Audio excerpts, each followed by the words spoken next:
O te o folo fa mawhawhelo ia tu Samoa I lau whakawhamaua mai se fo o le whita wharongonongo le leivanga o le awhiawhi. Ina ua tolu mara awha minute ua te aidei lei tu la e lima le tautua whaawa wa lau BluTV mai se fo o le unanga ma le porokalami o le Tautai iae e le dei whaivanga o le awhiawhi. Ia tu le sa atu le tātou o unanga le tātou ofisa utu.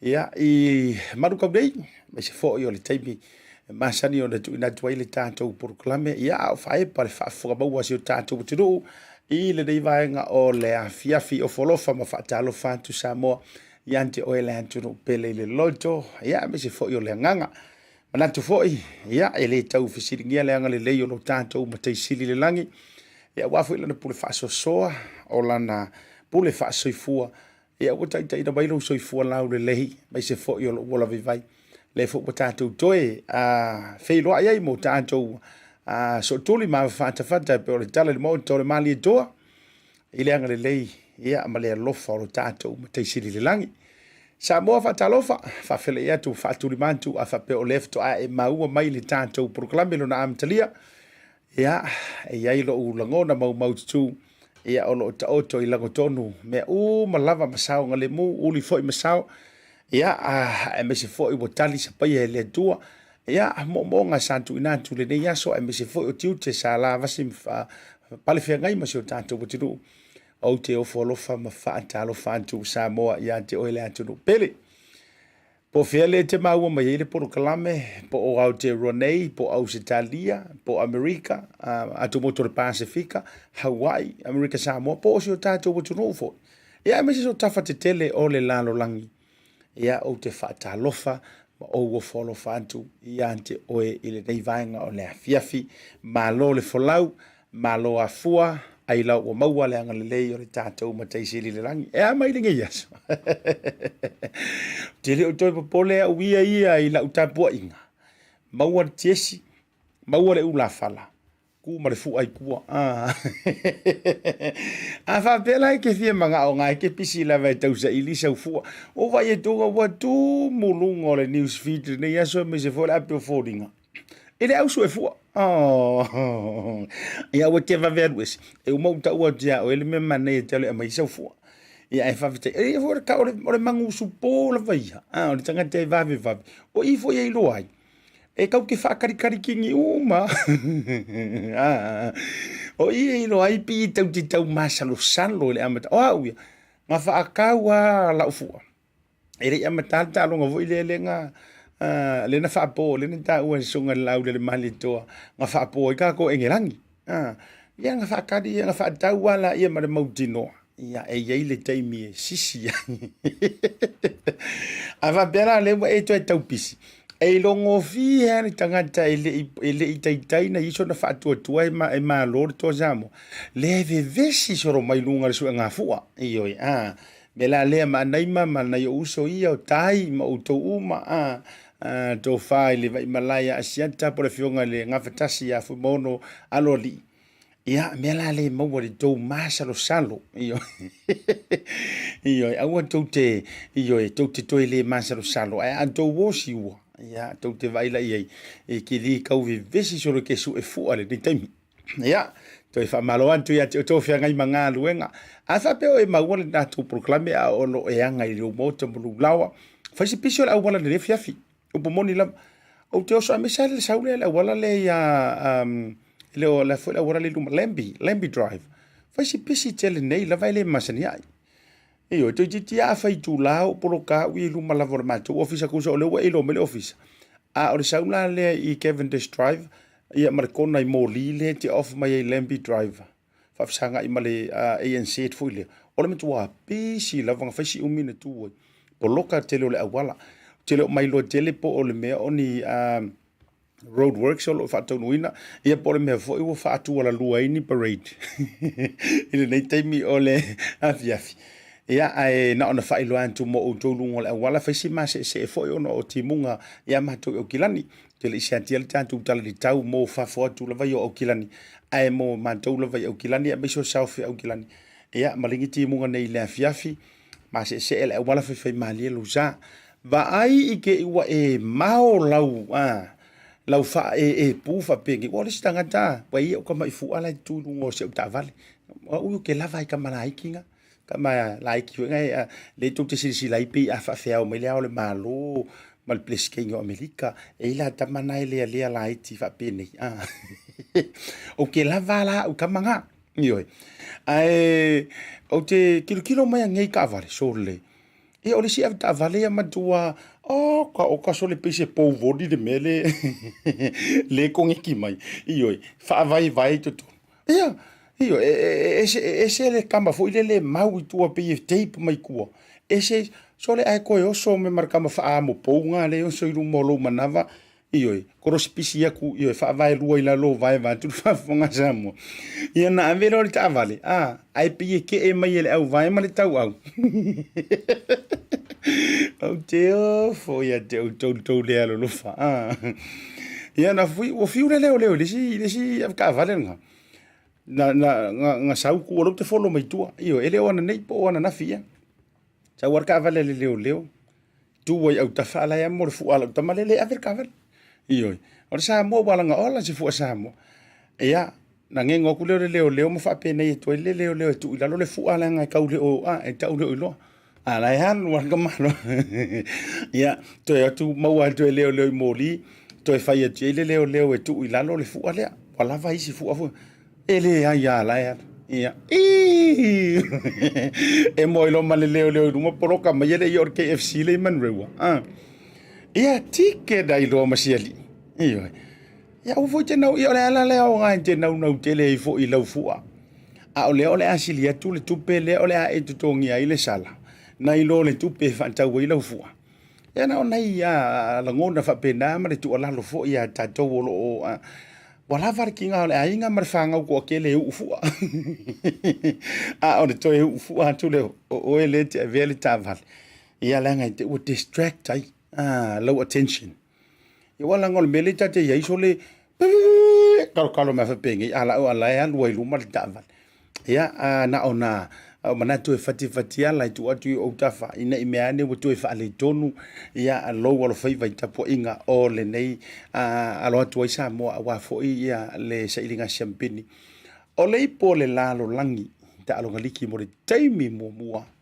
ua ausia ai ese au mai le vasa pasifika ia po o se au fo mai le vainga fo le le fola lo na lua tier 2 ia le tu langa lau volunga e ta alo ai so enga champagne dei polalang ia te la buto mai mau i fo no tau mo fai o no lo no tele o folo fa te o le wa mai mo mai le vanga o le fiafi me se foi mai lava yo nao si o nei upa yo Samoa ia e le to popo se fa mtalanga ile a to foi fa ai o le Tautai lo sa ia o Samoa yo le to no mo no tofi no fa tini o fa pai e le nei vanga o le fiafi ai fa malo mo fa te ya tu ya o le te ma fa mai se temi foi ia fa le lo suafa ma mele ki ma futa mai ai ia po o mawangi au fu apo ia fo ni au fu atu fi fa tau tele le usu fu ale ia ia ya ta ita le tau su esa se pu o fo lo ta val wala ngo ki ka le fie ke le o se ata pu le ia fa bela na fie fo ai so pu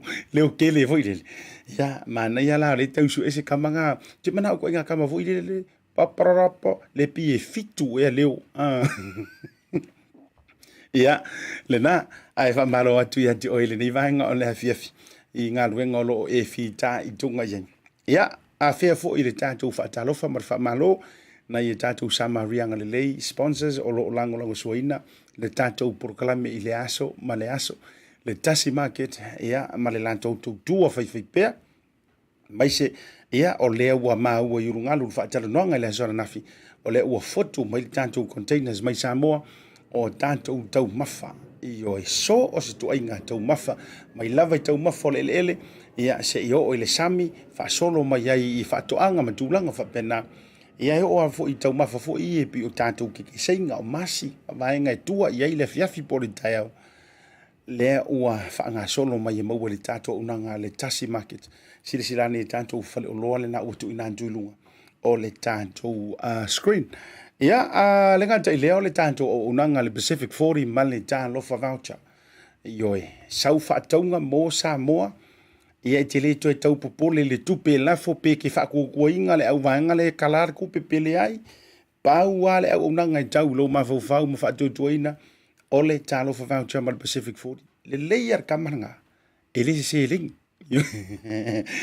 viu e fa ka wanga ul fa le o lo ma fa tau o lo e au mai si tupele ai e di tango e fa ali o lo u mala vala fa tau ia awa tua ia ile ainga ma tulanga o fa le lave ma le tua o le fo mo fa ona fa tu fa tau nga fo i te tele pi o le fo seino Maota malawa ia me se fo i tulanga tongino pili le nga tau pili a onga nisi o talavai o le fle mai me se fo i le vai tulanga o mo le tise ma fai ona fa tau nuina le unanga le Pacific 40 ma le talo for voucher Luzila Property Brokers and Realty Samoa ia le tau tua le tau sala ia awa fo iso fanua ma so ma fale i Samoa fa tawina fa tawatu pe fa taw mai pe lisi na tu pe lisi na mai la lava le tulanga i te fina ngalo iai ia pe fa tala no fo ni fanua le lei fanua ya nga fo ile le lata ya onga e lata e unanga tau so fo malo loina e sefe mai le tele le pisa o ma tulanga fa pena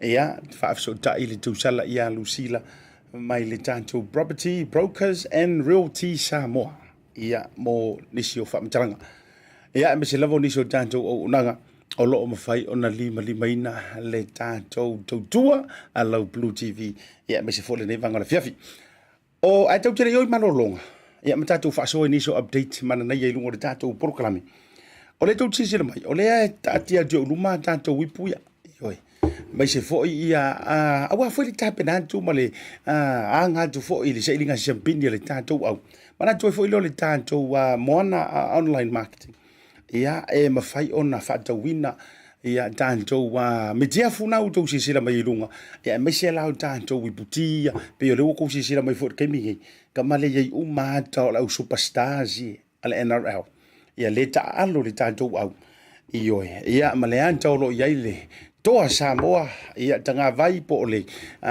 talita fo le tanto udro ia e tasi level unanga na utu na tu lunga le tanto website e mafai ona na au kilani mana tua e mo na au kilani ona o le tulanga fo ile a fai la fo tu fa fo ku au kilangi e o atu ia uti en le tanto wata ta longa ile aso sa so nei no wingala mo o ele te mafuta mai au gilani o le tatou address lua se furu varu D 28D Lamby Drive aso antaiao lea e available lai loa tatou mitiafu ia ma tatou wipu ia e faima faamanatu ia ua fo'i le aloato tatou tama fanau ia i sa ilinga champini o le talonga o le liki ia po le lakapiliki le lalolani le fataunuina i Beretania po ne langi ia le nala e lungo le tanto website pe ti omi mai fo le messenger le tanto BluTV ia ona fa ilo antu le e mafai ona tutongi online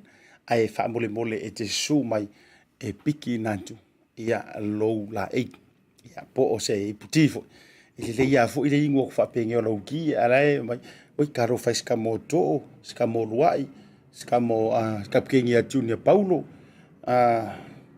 o e markama re kikiro swali i wo matua longo io e markama au le leile mai sa tau ya ma tau Stephen Crichton ia marena ia ai ingo ku le piko le ai lo mai er ka kare ki lo fa sanga i lo fa fa pe o to Samoa io le na tu la uma la na fa yona e mawa ia i le tato au nanga ia ai fiso ta i mai peti su mai mtala au mai le aso antai au available ai mole fa tau inatu mo tatou tatou malolonga fo mai tatou news update ia ai me se fo ni so tatou ori e tu sa yo tapenanga ia me se fo to sila tu ni si yo tapenanga mai a Samoa ia walava ia le talonga o lo manei i le fa ingol vayaso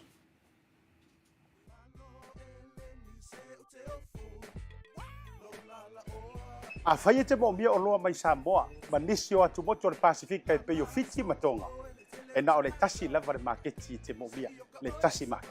Tasi Market, e le ngata i fua whatoanga, e maua foe ia fee, maisi me tau mafa mai le moana. E peia ona uwhai atu, e te maua uma o loa mai atu moto le Pasifika. O le talo le te sila mai ai, numero tasi lea o loa sa palai mai lea tunu o fiti. Ako karongi ue fo ia soi. Maua fo ile umala mai tonga. Ele ngata ilea. Mo ila tau fia le tātou tama o le whai. E te maua umala mai Tasi Market. Ai whawhetu langa o whaalawelawe? E sa o le lei. E maua tātou pusa pisupo. Tu ai ngā le lei ia leo le pama. Le ngata fo ilea. Maua pusa moa. I so si tu ai ngā sizes. Pa pe fo ila kako pusa siu pipi. Anse mai ngar ka pusa siu ngar whamule mole. Tai. Tama ia mo whara. La vergata fo ileo pusa pepe. I le Tasi Market.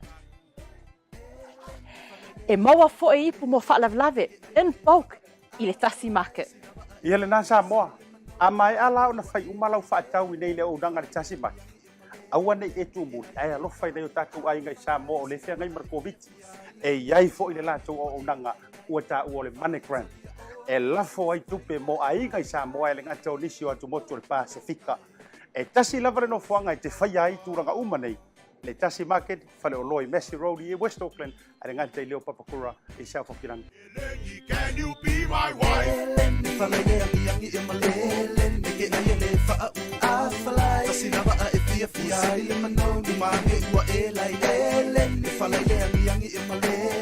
Toi fatara fatu toi te liu mai o le tātou proclame le nei taimi o le awhiawhi na ua se furu ma le varu minuto ua te aidei le July 5 i le tautua le tātou BluTV mai se fo i o le proclame o le tautai iae i le nei vaenga o le awhiawhi fatalofa i le tofine a Sabina Rachel Stowers i a ma le tautonga ia ai mai se fo i o tau umaru o le tātou proclame i lantou o lo mafuta mai i Brisbane i Australia me le Bonesini ia Canberra ma stete uma la fo o tātou i Australia o le asi tala mai o tātou toa Samoa po o tātou kengalu le asi tala mai au to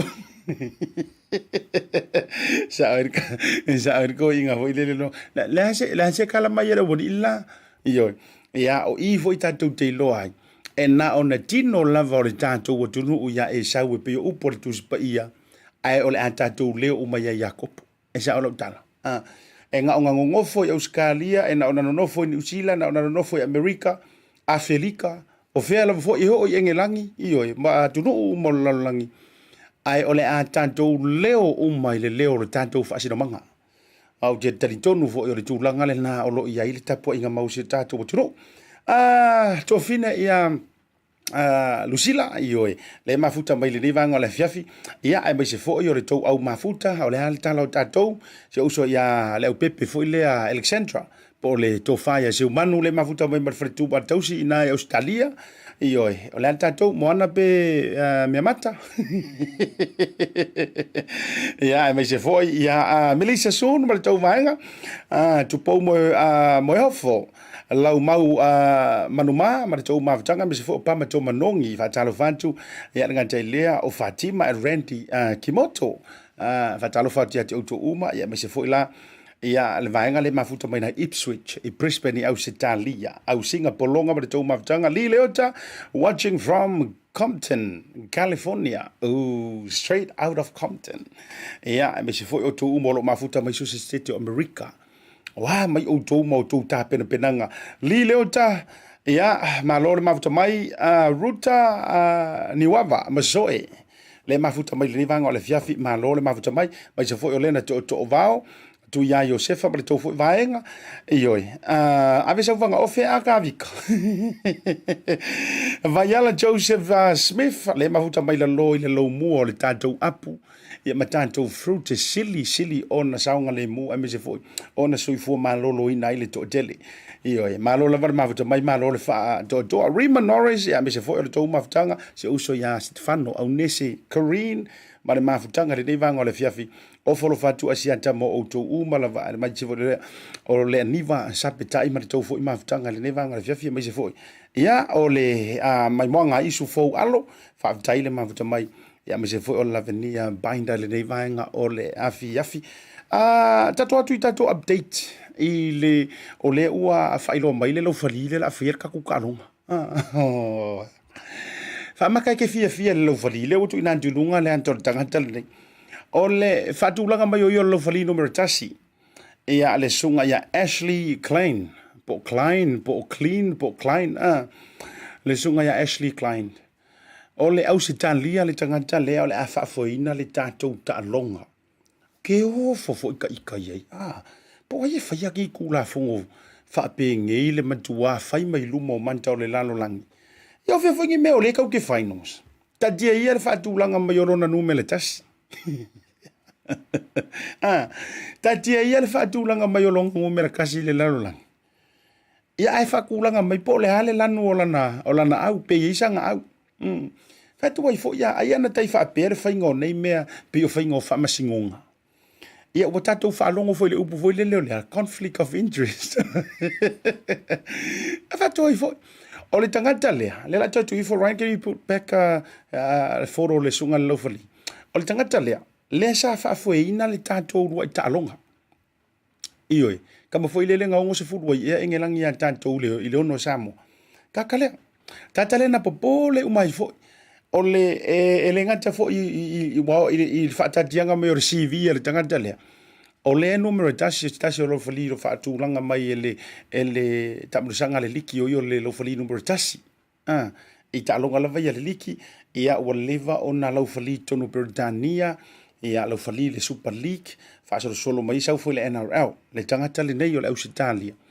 O ia la lea ua o ia la lea ua tapu mai tasi ia ile le tamurusanga ale liki fo ile ale super neu ale World Cup lo fatau no nei teimile ni o ia le la fakau ka ia ka ku kalonga ia lono winga o le wa au mai I ona nga va o le ua fatu langa mai fo ile le wasila le committee fa foi o le World Cup liki I lona nga va ai fa maka ivi kusa le wasi da sila pito tas e sa o ya fa fa le ku ngai kako ina itato ai tu fo ia mai sa mo pili ma vainga so ia ki se sila piko kas ki se sila piko kas era se sila piko ru ia wai pe o le tu langa na ila ta mai tau atu fu ai o ia le ai ati ia ni o nga va mangi o nga polo fesa mangi o nga top referee matulanga ia ai whakaakia mai loilo na whasino manga o le Ausitalia, o lea tātou te whaino male au a Ausitalia.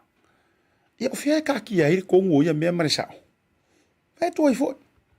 Ia o te le malama tele ili whaatau tainga o lantou wai. E fo ili se mea le nano ta whaalongolongo wai peye e whaapea mai e te tau ana pule le aule pe advantage atu le aule na champingi po le defending champion ia ole si fo I meta te whaalongo tu fo ia I lantou te mulimurita ia le ta'alonga liki whapea e advantage atu le atu nuu le hostinga pe o lantou fo ia ole o palasi engelang a whapea lantou te o fo ile maule whapea mai o le atu nuu e hosta ile ta'alonga la kapi o lantou fo e kelele la tu advance I tūlanga fo I o pool e pe sa o loko la tō le pool e whata auto mai ai ai mesi o lau whali ia o ngā saola I o engelangi sa tauna maua le mele na ia o le ua wa ta ai whala o engelangi ioi la ua focus la tō fo ia la tō soka mana me ioi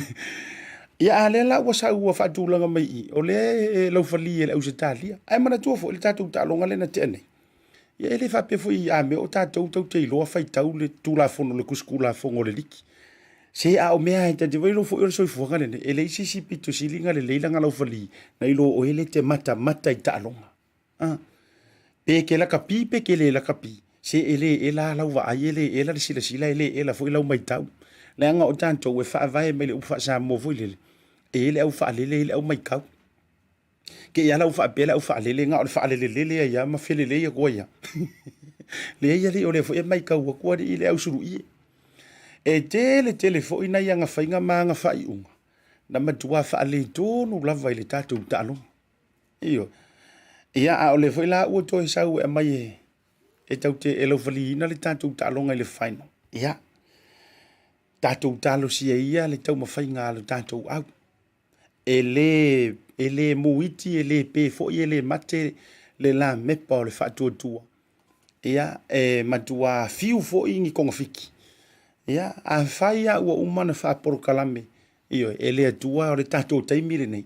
E tuai fo. A whaia o poro kalame ar ko inga Wa uma whaapokalame Samoa, lua lua, e ko ke sisia i rei puru mawhale o malo, e koe au whangakasi umai kako.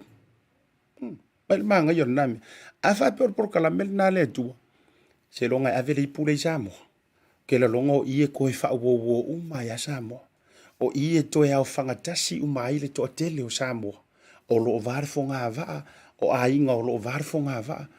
O le ipu lea kaunga si i rumare, o le waki lenga sa ungar kai fongo, ia pe si i rumare whalo le malo. A whaiala al porkala mele nā mō tātou, ai, e fiu le laufari. E te tari tonu i lau talale. E fiu le laufari e sau manga korosipisi. Iyo, e ia le angeru ngā lele solo eu SMS si. Iyo, e fiu ale laufari e tau whaise me kuri e kua soali.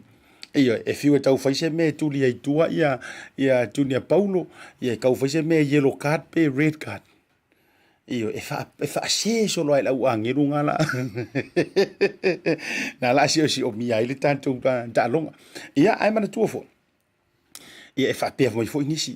Ia, ngā la fo e ka kalo enge ia au se kālia ia. Iyo, e lai fo e te talo au se kālia ma no ia. E fai ata tu vai nei foi lai ta amatanga o ta longa me fai ungo ka longa. E ai se kai mi ko ke vai ko yo o poko mai ni au papala ngi makakalo ma fai ni a. E pe yo le traditions a lea. O le traditions lava lea al Pasifika. Ia. O le traditions a lea pe yo le anava lea ia au al Pasifika sa mo ko ngafiki. Ia wa sa wai mga Papua New Guinea ma Cook Island. O le poto a matal te talo whaai urkaru. Iyo. E ho fo i kamafusu, e o so se whalanga maia. Iyo. Fato a tau te talo nei a le sto tele. A orkako kama o te vetua, vantu fo ila fionga whau mui nānto le tai. Anga siam pingi a pe malo se fusu anga, lai kau mo e kurko o kele, a lai su kuri mangu e ko kuri ka malo ama. Pe o le tradition lea, po o le masani, po le anga nuu lea, ai tātou ai e tangata le Pasifika, o le mea langa. E mafua i ona, marosilo tātou wha moe. Tātou te wha moe lea tua. Ei oi. Ai mai se fo i o tātou tāpua inga, ma tūlanga wha pena. Ea, e manga ia foi le nā tūlanga. Ia, mo tātou. O le tele o i la tau lea ua wha mailo mai Samoa la tū tāpua inga. Ai mai se ala le kako au whai haka le ua ieri ke miningai. Ai ma eu fo ile langolango sua Samoa. E ma eu le langolango sua. O le upu moni ma le wha maoni. E le i tupu le mea le nei momua. Upu mongi anga. E le i tupu le mea le nei momua. Ta ilo i ai nisi taimi fo i o le valu se fulu. Wha solo mai le iwa se fulu. Matulaga i au te rofu i le i tupu ai le ingi Facebook. I ngā vai kaimi mangi social medias. Te loa na tau saur kamale te taimi o le World Cup fo ile le lakapiungi. I le iwa tasi, le luafema su tasi. Le sa whai nei. Ma wha solo mai ai peitai. Ese le levo maa ua lunga le ua tuu i e Samoa. Ia le tūlanga o lana tapua inga. Au wale alo whaiva. O nisi neo kiripi. Te mana o se i wha soa atu ia te auto. I rungo le tātou porkalami. O nofo mo mata i ana nei le nei aso. O whapea lea. So tango i toi share atu i lunga o la porkalami. Ia, ai me se fo ina ia onga. Ia, lea ole atu inatu. Ai me se fo ila. O lea na mai ai lunga ma o lava i le tātou matanga ruenga o leo. Malo le malo. O e waka i mua fo i kako malo le malo. Iyo, le na leina whaila utala. Mana i on mo le ta i mua o le tangata na laka pia. O mo le wha malo le whioga le minister, le whioga whaualo, le whau Harris Eusta. Ia langa o kama maa kukua o le laka pia. Tama tuai o le manu Samoa. Mai se fo o tālonga liki. Lala fo ila le ia ili langona na eo Sofia wha moe ngā ruanga i le loto. Le nganga me ma le titi whaitama. E a fuaiona e come out i lo comfortable zone. Ai e tango i whaise mea.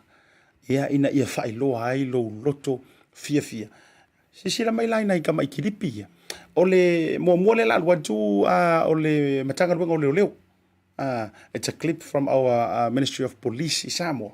Sila mai lai le hakalea. A mai le hakalea. Ia ona se so o mai la ia pe ia a whai sao au. O le primary school mai lalo maunga.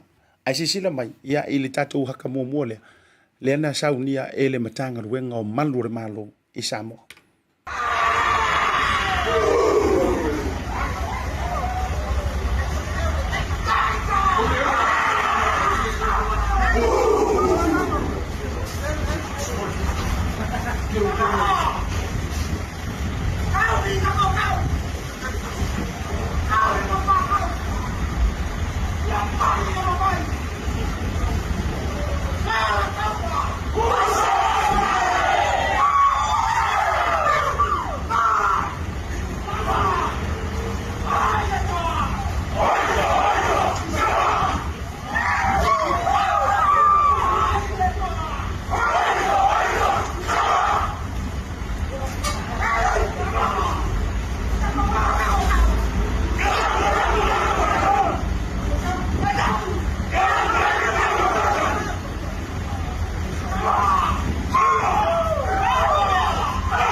Ioi, alena e se le levo le o iei wha manuyanga ma mo o ngā lofa. Ia ali tātou wa turu a wā tama whanau a Samoa. E mai se o le saili ngā malo. Lea o le alo whaivantu e le tātou tō Samoa. Makanga ruenga o leo. Poloka le leide a wala e anga i ukai marifa. I mato tua. Ai pingi ngā le haka kamasa. Ioi. Pi rasa tu tau o kau pe kau vai le leo kai kanya le tata le na leading ale haka. Malo fai tolo pulo malo le malo. Pe ano ta faiat. A o ina o lo jole fia. E ko kiki ale ma fai lo tino na tatali. Tu langa i te. Lengo ile a fu ile upu fa Samoa fu ile lo le titi fai tama. O lo kiki Samoa e kiki e fai kama. O lo winga o lo titi e te pui e o lo titi e te si alfia e o lo titi e te ave ile fa mua e a ilanto. E a wali tapo inga au I foi la tau ele upu le fa mai ele sili le ta ile tapo. A wa foi Samoa mana tapo inga bawa. Manatu. E a o le te le lava o tala o le nei vaiaso ia maleanga du the weekend. O tala lava o le tātou tō Samoa. E mai a foi le tātou le tautere I foi mai foi mai malolonga. Ia o leo le a tātou fiso ta ia tui nai le SouthSeas. E whaatala noa I nai nisi o fuafuanga te tele. Lea o le a whaata pena mai ai. Ia le council ma committee whaatonu I nai ia tātou I otara. Lea tau la mua ai le to ina te le to ino to ina. Ia Tofiga Fepulea'i. Ma se foi o le sunga ia Shaun Tautali. Ale la tau foi vaenga. Ia wale tātou fan day. Lea e whaaporo kalame mai nai o tara I lea so tō nai. Ia e mai se foi lao le vaveao. O lea so sa lea so kongwa le sa wale talonga le la whaile makua wha maku o screen tele. Inai o tara. Ia e ngā fo mo ilantou. Lele ai ni alantou Sparks TV vo i ele sa ur kalonga e se vo whainga kao ngi kai. Ia ai maualo na atoanga male pe toi fo i mai tantou malolonga. Ele fa o wino le tantou proklame. Ia ai manantu le nei vai nga tau tilo atu malolonga. La tantou me ia tu. O manantu la vai share atu kilipi le na shares le shares lo mai lungo le tantou proklame. Ia mo tantou te toi manantu ma toi fa ngu ai lo loto. O oe o le Samoa moni. O oe o le Samoa tātou te loto fatasi ma tutu fatasi. Ia au wale tapo ingo le tātou au le toa Samoa. Ia fo i kaimi ki kau le fia Samoa i onga whamai o re kele o me whai. Iyo, te leo a matula ka uma. Au te leo ele ai lava se isi o le tafo re kele pe. E le langona e tasi. Le ua tātou maua. Ia mahe ala le tātou kilipi lea. Ona tafa petoa leo le tātou pese lea. E mo moli elo whaanga o le tātou porkalame. Mo outou umama le tapua inga mau Samoa. Ane ngata lea. Ea e moli po. Ea moli tātou au le toa Samoa. Ea mahe le tātou kilipi lea. Lo tanu o whanau ai. Ua lele oi le vasai.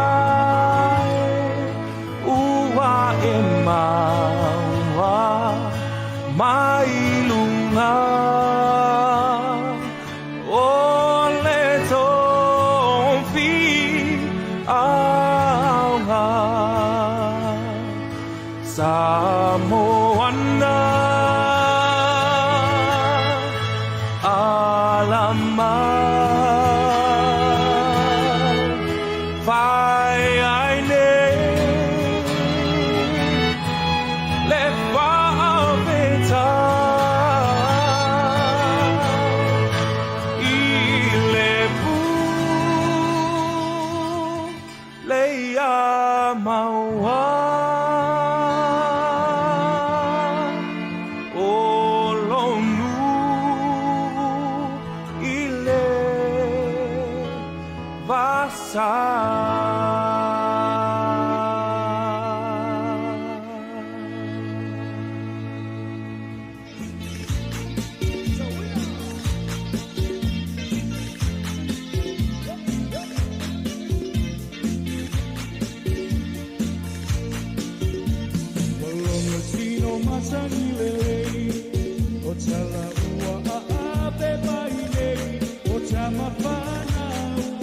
Samoa ua pai no sei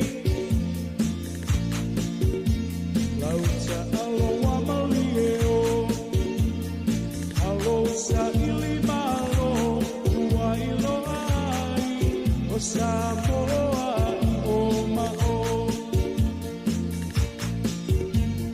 O si o tatunu Ele ilo ele papanua A o lauta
Hello?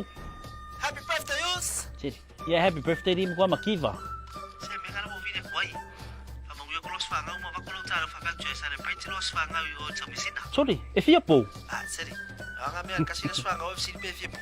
Uso, kaya ko kong member of fufu. Yo okay, so ifo. Pauso. Thanks, sis. To the love to the family. Okay, bro. I love you. Love you. Maroso. Oh, talo ko welcome to Chamisina. Maro. Be mo. Talo from Bacha.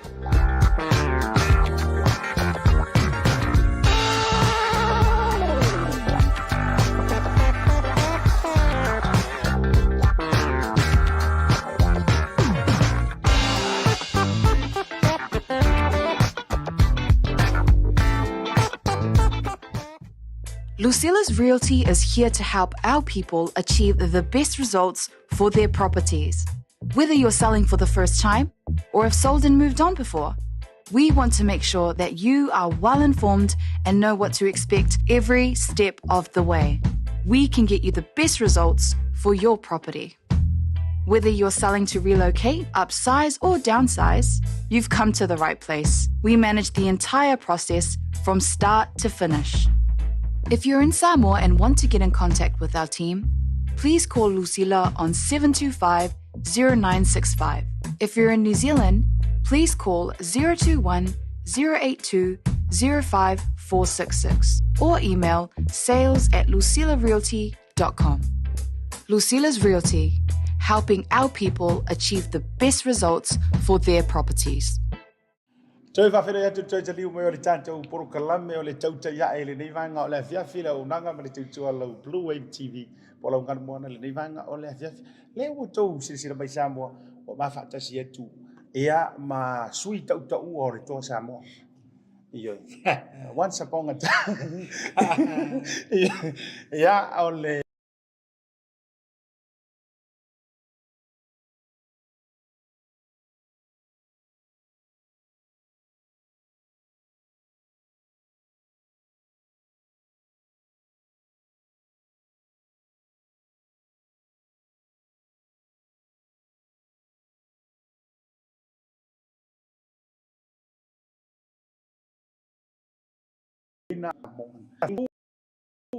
ea mare mamalu le farfao le tapu inga ma te lenga sili lai o lo tu tam tau ea o le tu te lua lo lava o le au sisi fo uma fale alu po ea o tama fa sa wale fio le tapa o le la taua fio le ton mai pea ea e me se fo ia swafa alo le tama langi ea ai kai nani fo i fa tu tanga ya forsa fongo papa ma le mamalu le la taua ia le fautanga ia forsa io Shaun Tautali leo matu to watu lu ngol tatu programe patalo fali le lua base lua talo fai lo fiong fatanga Maro lava soifu tai lava ia Asiata monei ava no tau leva no fia ia i lo programme le la mo mo le ava no ma ata sei bare uso ia sio okay fa tai lango le ka ua fatanga isa e ta ano le to samo o le ale position le sa e mo to samo i fisimori ia le sa ki pia ia i tatu boli ia fatumu ia fangvai ia ai tahu lo turanga ia so ia okay fa talo fali lo to fa sa ia fa talo fa i lo vionga seta ia tai foi le abano tu ina mai sa foi prokalame ia ma roso i ma foi langi ma ma lo fa tu tenga ole to fa ya for sa po le vionga ia Shaun Tautali o ia le whaururu ia tūlanga tau le community i nei le SouthSeas e whaamatua o whaiva i ai le tō ainga fo i o Samoa ma le Pasifika. Leo unanga le tātou SouthSeas Healthcare. Ia le tu insa o le tātou wa porokalame o whaiva ese fo i pepere ne vanga o le fiafi. Peita, e le to e tau wa whaailoaina le vevela o kapu inga ia la alo tu e le weekend. Iyo. O le hasa ue ka penganga ai tau te le i tātou plans me uma. A le foi so langona Tofiga Fepulea'i polo fionga wharitango. Ele last week in le tātou semi-finals. O kua malingi alo I maka ele. Maka o kia me le kuranga le wei tātou Samoa. Ia ai o tātou le foi stūlanga o lewa na tātou te talo I o mai umatama le lei. E tā alu mo tātou. A wea whaftai foi nei uso ia le au tonga. Te pio Jason tau malolo e fita pio la tole na amatale le o mai o tama pito sili au o le atunu o mai ta alo mo la tole ia tonga no lo ai le leta to au te li loe e o le tūlanga le o le final e o te loa la o nervous ne ia au skani au makua nervous a langa o le tūlanga le o to au matua beauty. Yeah, to over the moon, lifetime mele o. Shaun, polo to Folasa, o la what are your thoughts? Il tato talunga mengelang. Pinga e o foi disi kiri kari kongo ke mano. Ia whawhataila pa Asiata o Talamonia, o le rugby union support. Aore teimi nei. I'm absolutely proud of the boys and what they are, and I've no doubt our whole community are very proud of the achievements. And to get into the finals, well, we should be very proud of the boys. Win or lose, we're going to celebrate. And that's a huge feat.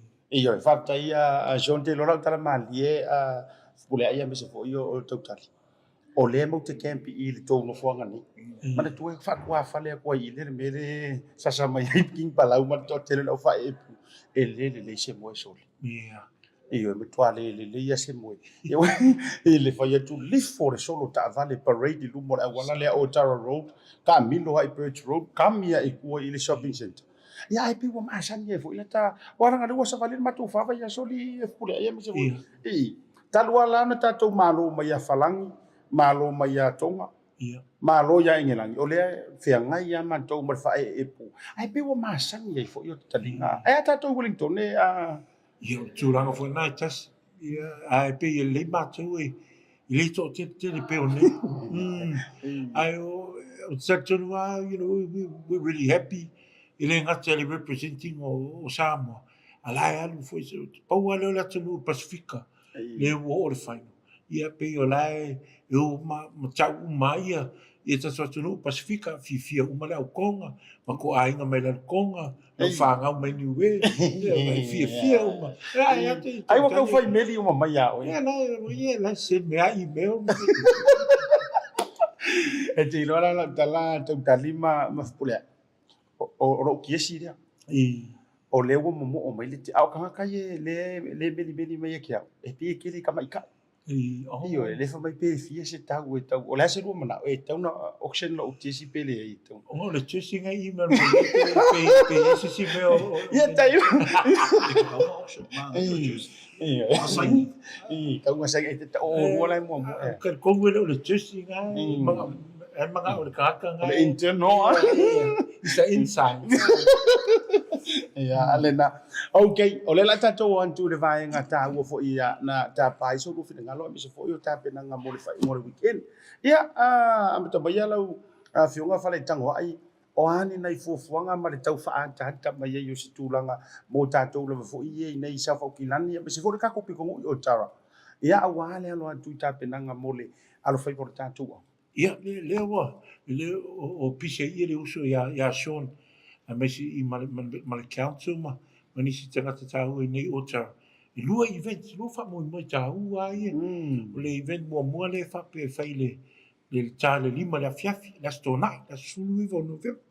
5 o'clock to 10 o'clock, ai poto la I mere ele stage. I whawhala le art gallery nai o Tara, 5 to 10, plenty of entertainment, tatu o mai tatu poto whaatasi, tatu fia whaatasi, ia umalo leo le 5 to 10, temi nana malolu, al temi whanau sa huni e ile, koko vela, ia mala tatu pankeke, ia feikina break for ngani. A le aso tō nai, le tai au le aso sa, me le tolu vave hau. Ia nai tu poto i le kāpaka le Otara kāpaka. Mana ia la whaatai lono ko fea rea ko ule sa o pasi pankeke mai sa vai po sa pankeke mai po. O le koko sa mai sa vai. O le koko sa mai sa a pankeke sa mai China. The Chinese thing. Shaun, isa fa po ni maangot po kami. Yeah, there's excuse me, I'll just say No, this. no, you're right. So we've got a dedicated team in Otara with the local board, with the council, but also some awesome families and also business owners from Otara that have come together to make sure that we do these events safely. So it's called the Otara Letoa 274 community events. And as we talk, there's a lot of planning going behind the scenes. So as Tofiga pointed out, there's 2 events, and he's just named the first one. But Tofiga, if you want to touch on that second one, probably more.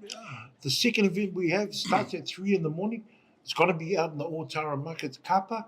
So remember, it's where you bring your four, you bring your own chair, bring your flag, bring your breakfast. We're going to screen the game from 3 o'clock. We've got entertainment, other things happening. Celebrate whakasi. Maka out to Samoa. We've got a big screen, English screen, screen, Pera Sky Tower screen. So make sure you come. One of the main reasons why we've got this event, so we can all watch it safely. You know, that way, if we all sit down, no one will get run over. Yeah, so kako mai kako whakasi, kai hala sa, mai for pai saungi, umaloka longa, sa lo loku, ve ke o ngalo loku, awale ngalo loku, pe whainga pe manu, vi ia le li, kako auma, mal whamoe. So be there 3 a.m. To 5, we watch the game, and it finishes at 7 a.m. But don't forget, 10 at night, when the first event finishes, we've got a big break where we've got hot koko Samoa, and we've got beautiful pankeke. Who's bringing our pankeke? That's to be confirmed. I think the truckloads are coming from somewhere, but we'll confirm that on the Facebook page. Nice, but the koko, I'm sure, is from Savai. The best koko comes from Savai. The koko in Upolu, it's not that good. Oh, mana ia mata ko fi. O le wo toi fa lo tu Tautali Fepulea'i. Pe o le wo ko fa fo e tatou le sky li aso ia Samoa. Kami fo le ia lu green TV. They all went to the beer park. Yeah. Gathered together, families up. Yeah. A massive screen for le ia maka kalele ia image. Pe o le ko e mai le memory le fo le instead o le bisi va le solo ma fe solo a pura. Yeah, man pe o le autu ana o le mele so we can all come together and watch safely, come and celebrate together, have fun together, and that way we're not blocking traffic or causing trouble and things like that, you know. But the main thing is the spirit, you know, having the right spirit that we all just celebrate together and be able to watch it on the big screen. And it's true, Asiata, it's like taking it back. If you've never been Samoa to go to a beer park and watch a game with the rest of the ngu or the people of Samoa, then this is one time you can experience. And we come together as a village, the Otara village. Remember, you can check out all the information on our Otara Letoa 274 Facebook page. And they've got all the information there, parking, the whole lot, what time the event is on, and what you need to bring. So make sure you got some water as well. It's going to be a long day and a long morning as well. Bring your voice, bring your flags, bring all your nice Toa Samoa, whatever, anything blue to represent and celebrate our Toa Samoa on Sunday morning. Malo fatai mana ia. Now o le wata to o mai lai le vaenga fu le e mo mia fo ia na sing fo kwanga. Ia wa ia fo le au sopa ma le au vaenga o mai fo ia mana o tau ia mai se rua fo tuanga me se fo mo mama le tunu fu le ia me se fo yo so. Yeah, so these events they're absolutely family-friendly orientated events. So, you know, we have a lot of our elderly folk and also our children. So we want to make sure that they're safe and everybody enjoys it together. So the thing is, there's absolutely no alcohol or drugs on these premises. These are fan zones and they are going to be controlled by our awesome security, and also we have our police who are going to be there, and just to support the event. No doubt they want to watch the game as well, but it's very important that we remember that these are family-friendly spaces that we're going to create. And as Tofiga pointed out, these spaces are for our gatherings to come together safely to watch the game as well. Maro whaatai. O le no vai e lau warning le na mai runga ili siau video fo ua share so le tangata. Le ai ke whaia ila to inga skaiti ngā pe ale uskai kaka. Le kalake ma me whapena. E toi ono tupuru mea nā pe ai lau le usika. Ia, me ngā roke iei ua le aso le whaika whamu. Ke lak ni kalake o e pāng se sor pula whamu. So keep in mind, as Shaun said, no alcohol, no drugs, but it's a free event for the whole family. Free entertainment, everything, the koko, the pankekes, all free. And it's all not just to keep us together, but it's all part of our celebration. So come, enjoy. If you can't make Saturday, then be there 3 a.m. for just before the game, or before 3 a.m. for our koko Samoa in pankeke. But it's going to be a great night. You know, our kau Samoa kangaka ese whaloalo. So really important that we show respect to everyone. And they're going to be people there that aren't Samoan, people of other cultures, but they're coming to celebrate because they believe in the movement and they believe in supporting the Toa Samoa.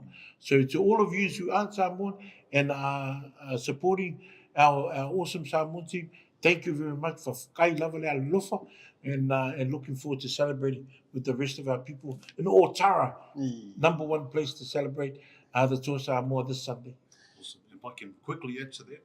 Both programs will start off as we do, as our cultural way, with prayers from our whaiwhiaus. So that's really important that we start this off with a prayer and also a blessing, and then everybody can enjoy the programs.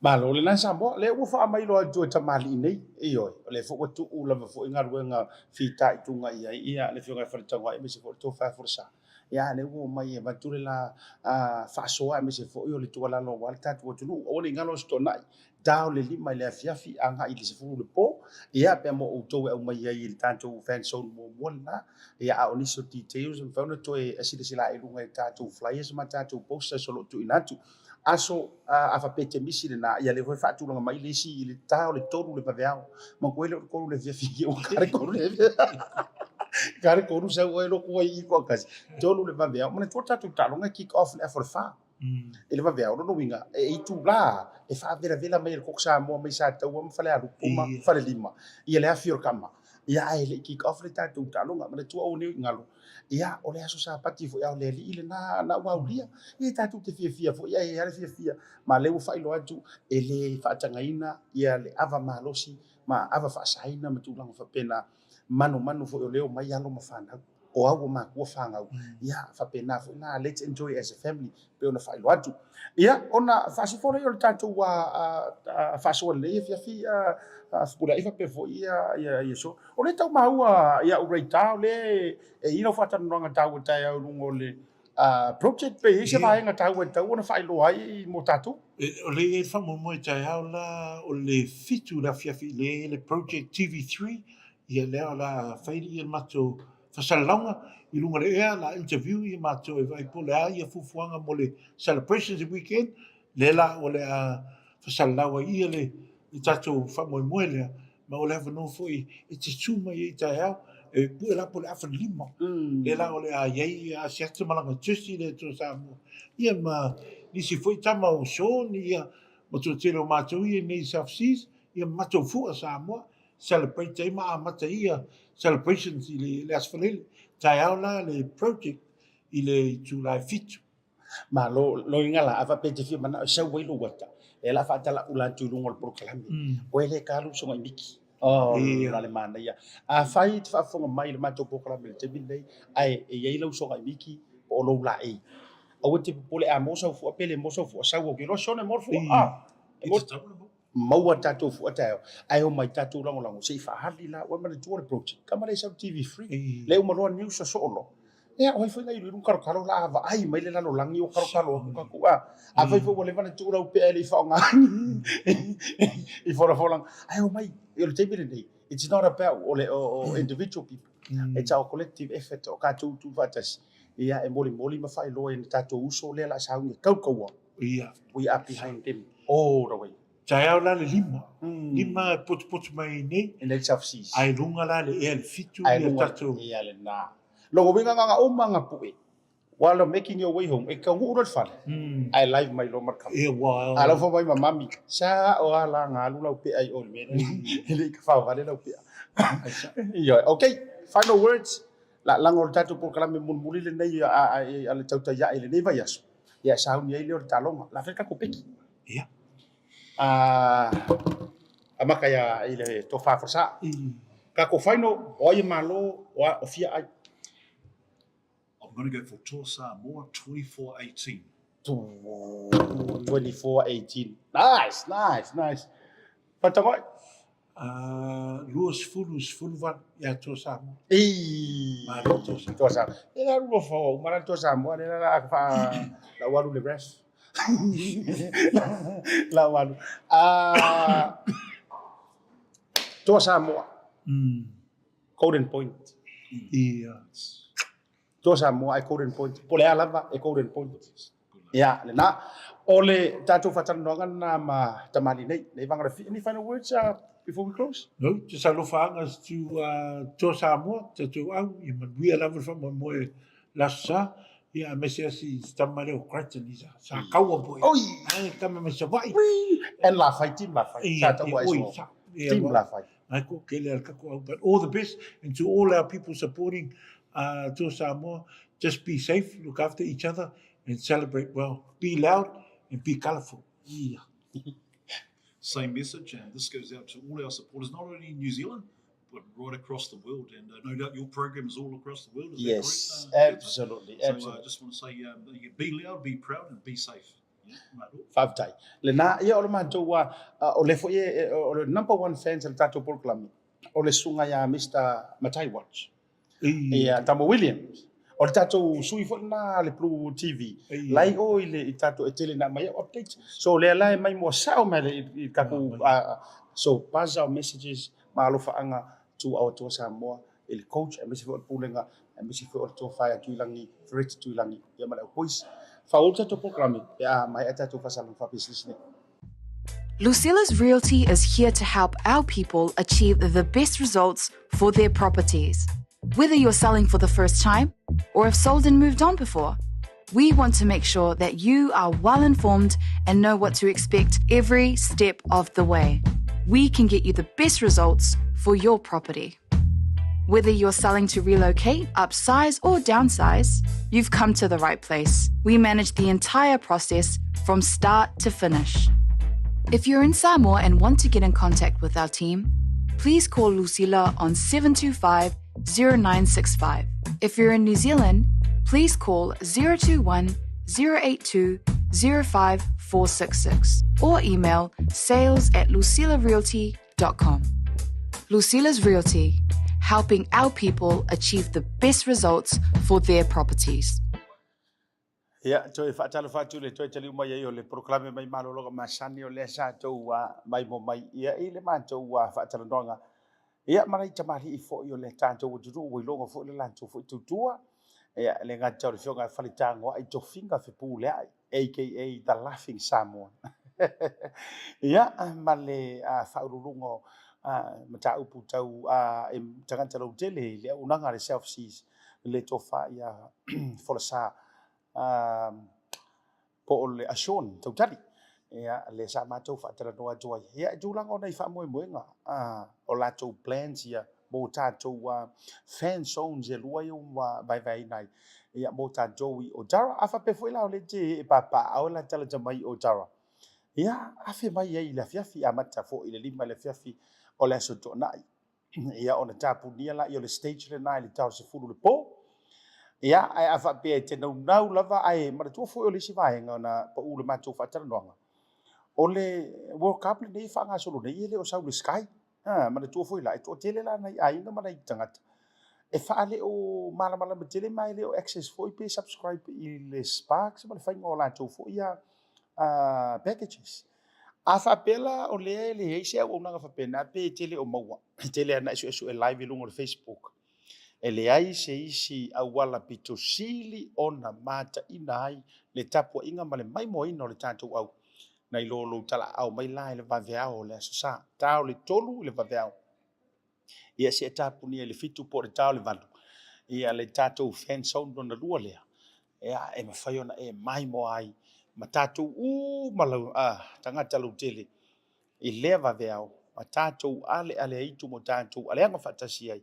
E tātou te patipatia le alo whaiva o alo me tama whanau le tātou o tunu ule tō Samoa a wale lātou sa iringa siampini ma le au malo siare kenkalu ea mai au se tālia i lai o tara mana tu o le e foli e whaasanga le vanga tonu le Flea Market pe whape tau le silafia ina le Flea Market o tara e whaasanga langa i oili i le McDonald's fo i le tātou screen te le lama ia le o le awha tūlanga ai ia mai so palankeke io le afu ka unga me fu ia wa isi o tu toe mana tu wa ile taimi o faile World Cup le po langi lua su tasi nei e ni usila e lo tala ele mai mo sa ka mi ke i le paka il fa ga solo ngo ta longa na matua avelele ya le kamba fo ile le sleeping bag fo ile le matulo ia po le Folasa inga fo la le lo runga i tai le vai ia matai le city ai matua e fai ai matanga ia i screen te delay na fai e se le mana ia o le valorosia na o le fau ma tu foi e ia e tanto malo le malo ma tanto council wardens e nei o tara o le ape ko lo solo ia i tonu fo i o le loto i o le to tele tangata le o le amai moina ia le fa moi awala nei e sau fo ile ke manga o ke sau ai si mai lo matautia mau ioe mau ava malo si matulanga fa pena e inu ai i le vanga le ia ke oli le fa no lo fia ina nei mau o le pe mo ia ke ile woro ka ko ala ki kofle talonga pe ave ese tu o male no fuanga a le mata tatu tili mana na o male na me a le sini o me uma male taua o le tatu nga lu e fatasi ia awale sa unia tole tanto au le to Samoa mo le fa mai aina o le lanto fa le nga furu mo le lanto tau mo fainga awai matua tari tonu le nganga this is our time ele o se faualunga ele o se fau malo ia e tatou ke faia mai le nganga mawala lo silsila mo tau tanga i foi i le tau mo fainga ma le ala va le fo lau le tatou au ia e tatafa mai tau le leia manuia le fa mo le tau sanga ia ai ole fo ile tulanga e iai langa ole upu le mo umani va se rua malolo pe manu malo vi ia le tua langa ole matatia taimi mo le fa to ai se au le Pasifika ia i le lau lunga fa pe nei su nga champini o le ipo le lalo langi i le talo galiki na mo le toi maro fa ngal proclame bo to malava le va ngole afiafi la sota au ia au sa mai Samoa le tatou Tautai tatou filo ia le o tau ai le fiafio la sotonai pe atu sai malo vano ale ai le fiafio la sotonai le tau lima tatou filo ai le vaveao le sa tau le tolu ia ai le kick off le talonga i le afa o le fa i le vaveao o le sa taimi tatou ini usile nei mo le toi lo fa ngal proclame mo to malava io e mafuta pe le taimi mai se wo ma pa anga mai le tatou BluTV ma proclame le Tautai ia au manu favor le tatou tu manuia le al favor le tatou au le to Samoa ia manuia foi le tapu inga Samoa fai malu favor Asiata Pio Vaoliko ma le tatou proclame le nefiafi alofa mo e soifua mai manuia O le tautua ma le au nanga o le Maota Samoa Service Station nei tuanai matu. Mātou te utuina lau sā ma le tele o nisi matu au nanga ese. Ai le ngata fo i lea, mātou te siakiina fo i lau tā vale. Mātou te sapalaia fo i swau mo lau tā vale. A fai fo i o vai pa o lau sā, a wala te popole. Mātou te sapalaia fo i ea mo lau tā vale. Mo lau nofo silafia, mua, ta pē lau tā vale pe autu. Lua, ta pē lau telefoni i le taimi e utu ina i lau tā vale. Mana tua foi, e matua i whaasa ina le tau mawhatapa ai no foanga whape nei. Ua iai fo'i au nanga I lunga o le Pacific 40 e whaatau ina ai le talofa voucher. Maota Samoa o le maota mo Samoa uma. Mātou te fia e au na pia mo o Samoa. Whawhetai le afio mai. We'll see you again and God bless.